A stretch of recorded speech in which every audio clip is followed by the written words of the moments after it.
Nos encontramos en el stand de Jujuy con Cecilia Frías. Ella es la coordinadora de comunicación del área de turismo de la provincia de Jujuy. Y queremos preguntarle todo lo que tiene Jujuy para ofrecernos, porque algo conocemos, pero seguramente hay muchas cosas que todavía no. ¿Cómo estás, Cecilia? ¿Qué tal esta presencia aquí en la Feria Internacional del Turismo?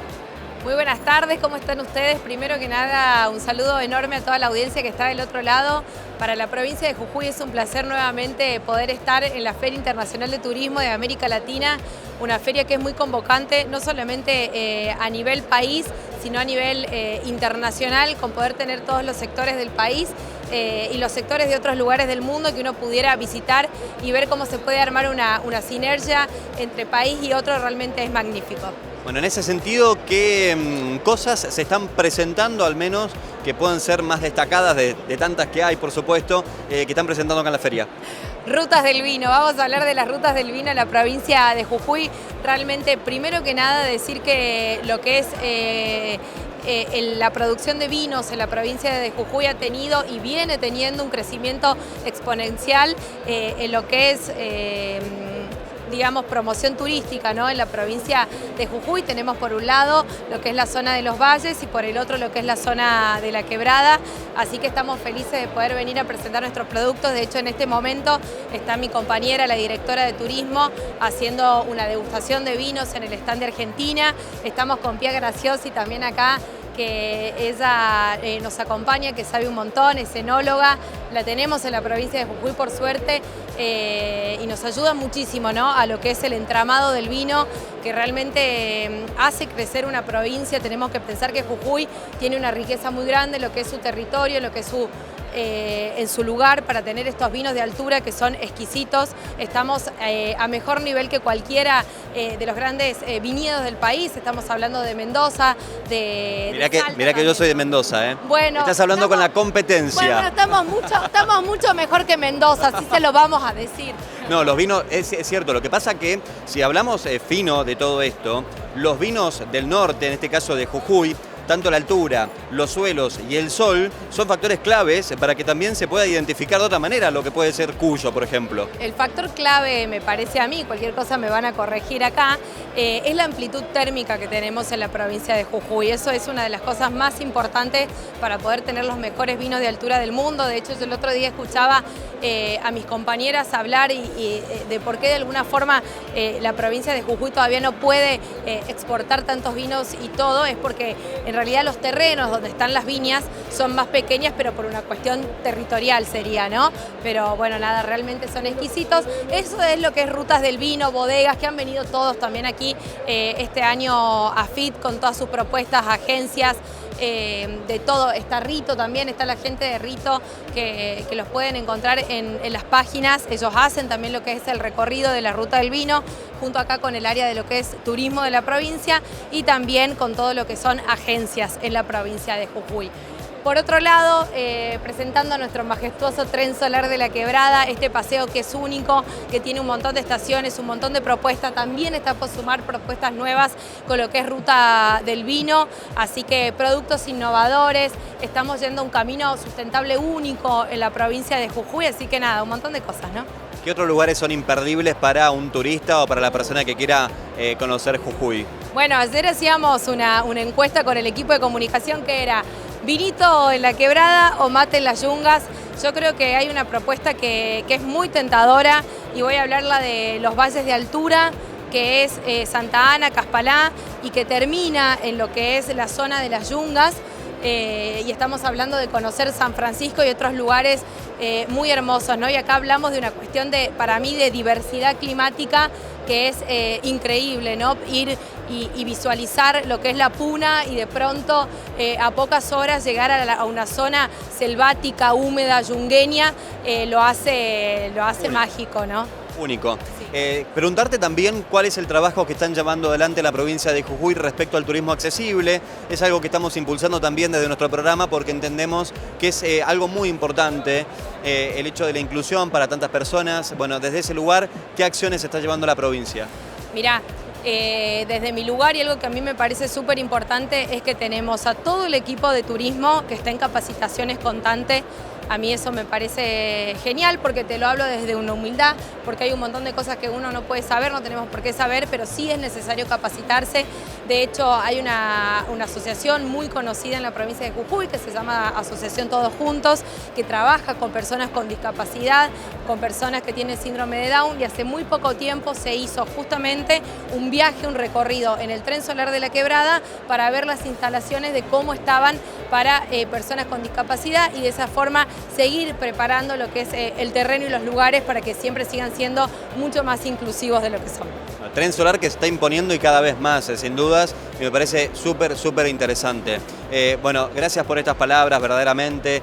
Hay que recorrer Jujuy, es una bellísima provincia con sus atractivos, pero también con esto tan particular que tiene que ver justamente con el clima, la gastronomía, los vinos y todo lo que la provincia tiene para ofrecer. Te agradecemos estas palabras, no sin antes preguntarte de qué manera la gente puede acceder a esta información del turismo, de todo lo que uno puede llegar a hacer allí. Claro que sí, pueden seguir nuestras páginas, busquen @Cultura y Turismo Jujuy, pueden buscar @Visit Jujuy también y ahí van a tener toda la información, van a tener los mapas de la ruta del vino, nuestra página web por supuesto también, www.culturiturismojujuy.gov.ar, y allí van a encontrar toda la información y bueno, ¿no? Las redes, Instagram, que es lo que está pleno, y está la información constante de lo que venimos trabajando. Cecilia, gracias. No, gracias a ustedes, que estén muy bien, visiten Jujuy por favor, que es muy mágico, gracias. Vamos todavía, y aguanten los vinos de Jujuy. Seguimos con más destinos.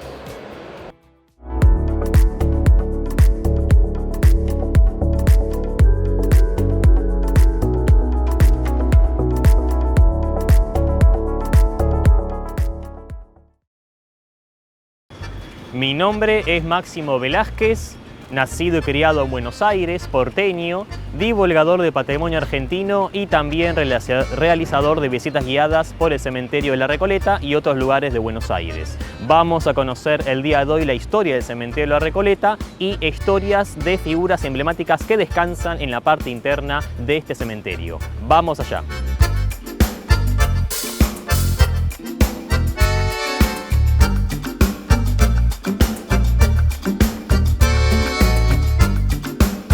En esta oportunidad conoceremos la historia del cementerio de La Recoleta, considerado el primer cementerio público del país, inaugurado el año 1822. Cuando hablamos de que este fue el primer cementerio público del país, hacemos referencia a que cualquier gente que fallecía en Buenos Aires en ese momento naturalmente era enterrada acá, independientemente de sus clases sociales. Por ese motivo, la tumba número 1, registrada en 1822, había sido Juan Benito, un hijo de esclavos pero liberado. Con el paso del tiempo se convierte este en un cementerio principalmente de figuras del poder. Actualmente es uno de los cementerios más caros para comprar un arrendamiento a largo plazo. Hablamos de más de $100.000 la tenencia de una parcela, lo que se conoce como a perpetuidad. Por ese motivo, en estos momentos han pasado ya 2 siglos de su creación. Quienes descansan acá en estos momentos son figuras vinculadas al poder argentino. Para que tengan una idea, de los 43 presidentes muertos de la Argentina, 26 descansan en este lugar en un momento y actualmente quedan 21 de ellos. Tenemos un montón de gente que había sido ministros, diputados, senadores, familias históricas de la independencia, figuras vinculadas a lo que es el poder del país. Y este cementerio en estos momentos es el principal lugar turístico de la ciudad de Buenos Aires, que recibe entre 5.000 a 10.000 visitantes al día y se considera uno de los 3 cementerios más turísticos del mundo, junto con el de Staglieno en Génova y el de Père Lachaise en París.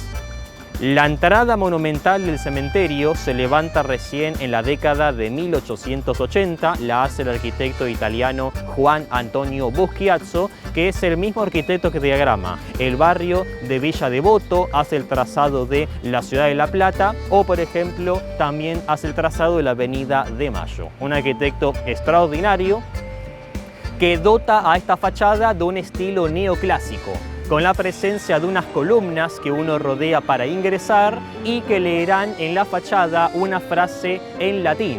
requiescan in pace, que descansen en paz, la frase que los vivos le destinan a los muertos. Después, si hablamos nosotros de la historia de cómo nace este cementerio, tenemos que remontarnos a qué pasaba en 1822 en este lugar. En 1822, Recoleta era el antiguo norte geográfico de la ciudad de Buenos Aires y en ese momento aquí se encontraba, en una zona completamente rural, un relegado convento que le pertenecía a los monjes recoletos, que era una rama de los franciscanos. Acá tenían ellos un convento, tenían también un huerto para producir sus propios alimentos y en 1822 el gobernador Martín Rodríguez de Buenos Aires de la época decide hacer una reforma eclesiástica junto con su ministro de gobierno Bernardino Rivadavia. Se decide expulsar a los monjes recoletos del país, se decide expulsar a los monjes recoletos de estas tierras en ese momento y a raíz de eso se expropia el convento, se expropia el huerto y en el terreno que ocupaba el huerto se hace el primer cementerio público del país.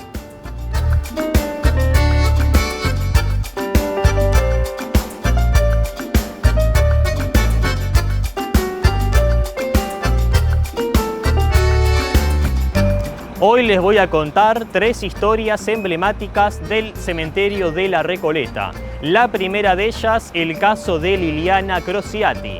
Había sido ella una joven que decide vacacionar en 1970 con su esposo en Europa. Tanto a Liliana como a su esposo les encantaba los deportes de nieve, les encantaba esquiar. Por ese motivo deciden irse en la temporada invernal a Austria y alojarse en un hotel en las montañas en la localidad de Innsbruck. El problema fue que lamentablemente el 26 de febrero de 1970 una avalancha cae encima del hotel destruyéndolo por completo. A las pocas horas logran encontrar el cuerpo del esposo de ella, que logra sobrevivir sufriendo solamente una hipotermia temporal, pero cuando encuentran el cuerpo de Liliana Crociati, prácticamente el día siguiente había ella fallecido de hipotermia. Se repatria finalmente el cuerpo hacia Buenos Aires, se encuentra ahora en la bóveda familiar en la Recoleta y es años más tarde cuando se contrata a un escultor para hacer la imponente obra de Liliana, donde se la aprecia con su vestido de novia, un anillo de compromiso en el dedo y acompañada de su fiel amigo y mascota, el perro Sabu, la mascota de Liliana. La curiosidad de por qué se colocó al perro con ella en la escultura, hay diferentes teorías al respecto. Una versión sostiene que el perro murió esa madrugada en Buenos Aires cuando ella moría en Innsbruck y por eso han colocado el perro en la escultura.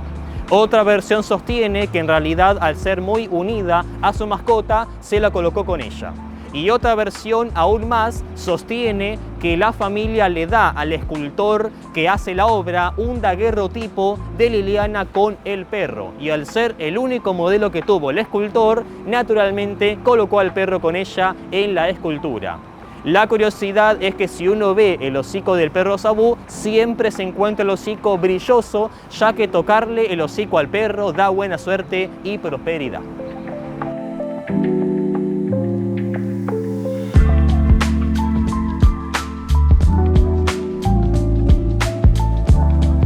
La segunda historia para conocer es la historia de amor de Marcelo Torcuato de Alvear y su esposa Regina Pacini.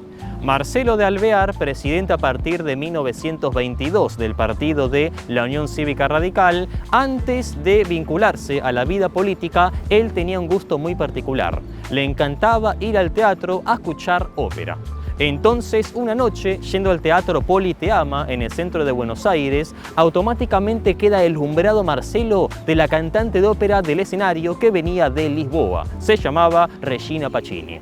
Rápidamente consigue Marcelo un ramo de 48 rosas, 24 blancas y 24 rosas, y las entrega a Regina en la mano y Regina las acepta. se enamora tan fervientemente Marcelo de Regina que la va a perseguir a la cantante a todos los teatros que cantó ópera en el mundo por los próximos 8 largos años. Cuando hace obras Regina Pacini en Nueva York, en Moscú, San Petersburgo, Tokio, Londres, Madrid, y termina la obra el famoso ramo de las 48 rosas. La jugada maestra la hace Marcelo al 8º año en un teatro de Real de San Carlos en Lisboa, donde decide comprar Marcelo la totalidad de las entradas de la ópera. Por ese motivo, cuando empieza la obra, se abre el telón, Regina en escena y el teatro completamente vacío, y ahí sentado Marcelo, con todos los tickets que había comprado de la obra. Y le dice: hoy cantás solo para mí. Canta de forma exclusiva Regina para Marcelo. La obra había sido Lucia de la Miermor, y terminada esta gran obra, se termina subiendo Marcelo al escenario, se arrodilla y le pide matrimonio, y Regina acepta. Finalmente Marcelo sería embajador argentino en Francia, asume la presidencia en 1922 y se convierte Regina Pacini en la primera dama de la Argentina. Es conocida por fundar la famosa Casa del Teatro, y recordemos que finalmente Marcelo moriría en la década de 1940, durante un gobierno conservador. Regina había dicho: Marcelo merece la rosada, y había sido Marcelo de Alvear el primer presidente argentino del Partido Radical que se veló durante el gobierno conservador en la Casa Rosada, la casa de gobierno. Terminado el funeral, se traslada el cuerpo finalmente hacia la Recoleta y descansa acá en el cementerio de la Recoleta Marcelo de Alvear, y cuando fallece Regina, luego de un tiempo después de Marcelo, también descansa acá, un ataúd al lado del otro, Marcelo y Regina Pacini de Alvear.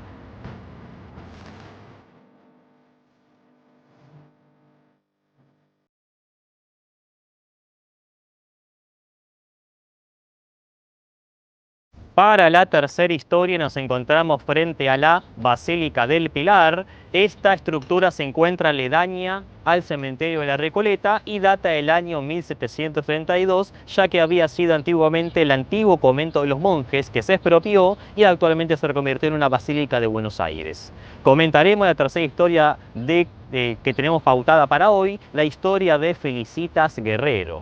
Cuando Felicitas cumple 18 años de edad, los padres la casan con Martín de Álzaga, que tenía 52 años. Era un matrimonio de conveniencia. Se casa Felicitas y Martín de Álzaga, van a tener 2 hijos en común, y es en 1868 cuando arranca la tragedia en la vida de Felicitas, cuando muere su hijo Félix, de tan solo 6 años de edad. Años más tarde moriría Martín de Álzaga, víctima de una enfermedad. Con el paso del tiempo termina naciendo el segundo hijo de Felicitas, que nace lamentablemente muerto. Por ese motivo la tragedia azota a la vida de Felicitas. Por ese motivo, en vez de ella tener un duelo, empieza a tener una intensa vida social. Conoce en reuniones a un segundo caballero llamado Enrique Ocampo, que es Enrique Ocampo, el tío de Victoria Ocampo, la escritora, y se van a querenciar y fijar una fecha de boda, pero rápidamente se va a Ocampo por negocios afuera del país y aparentemente no regresa más a Buenos Aires, tampoco le manda cartas a Felicitas. El tiempo pasa y conoce ella a un tercer hombre llamado Samuel Sáez Valiente y decide casarse con él. El problema fue cuando, días antes de la boda con Sáez Valiente, reaparece en Buenos Aires Enrique Ocampo con el traje de novia comprado en Europa y le propone casamiento. Felicitas dice: no, me voy a casar con Samuel. Entonces Ocampo le responde: si no te casás conmigo, te voy a matar. Nadie hizo caso a la advertencia, los días siguieron y el día de la boda con Samuel Sáez Valiente, no se sabe cómo lo dejaron entrar, pero Ocampo ingresa a la residencia de los Guerrero, le pega un tiro en el pecho a Felicitas y por el río de los disparos aparece en escena un primo de ella, que se abalanza a Ocampo, le saca el arma de la mano, se la mete en la boca y gatilla. También murió esa trágica noche Enrique Ocampo. Felicitas agonizaría por las próximas aproximadamente 12 horas y terminada esa cantidad de horas termina muriendo por la pérdida de sangre. Se considera por muchos esta la primer muerte por celos conocida de la historia argentina y descansa felicitas en la bóveda de su primer esposo, Martín de Álzaga, en el cementerio de la Recoleta. Fue un gusto acompañarlos en esta visita guiada. Hay que visitar el cementerio de la Recoleta, ese es el principal lugar turístico de Buenos Aires, y recordemos que abre todos los días de la semana, todos los días del año, de 9 a aproximadamente 17:30 horas. Fue un gusto acompañarlos en este de tantos destinos.